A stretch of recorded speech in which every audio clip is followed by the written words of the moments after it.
अस्सलाम वालेकुम। हजूरे वाला सालम मंडी पे इस वक्त मैं मौजूद हूँ। सालम मंडी आज लगी है बलवाल रोड पे। बारिश की वजह से पीछे जो है ना हालात बहुत ख़राब थे, तो यहाँ भी आपको मैं दिखाता हूँ। बारिशी सैलाब है, ये बारिशी बार जो है ना वो भी मैं आपको चेक करवाऊँगा। मंडी में इस वक्त मौजूद है।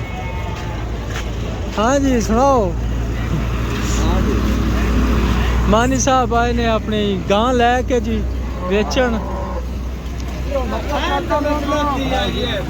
हाँ भी खा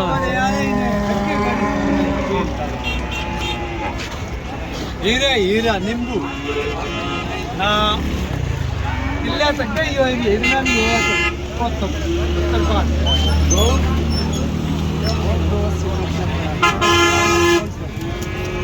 जितना भी है चंगी हो रहा है।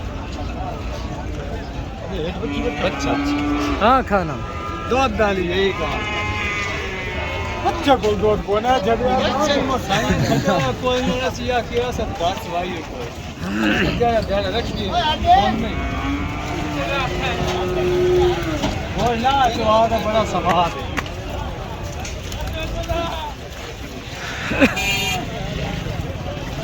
ये मुल्ले जगी दा इतनी पा लो जी साहब या ला आई भाई एक्की सोना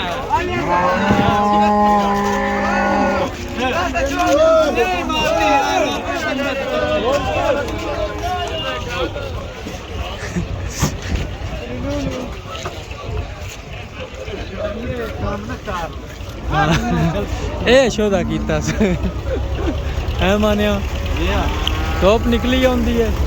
अल्लाह खैर कर सी।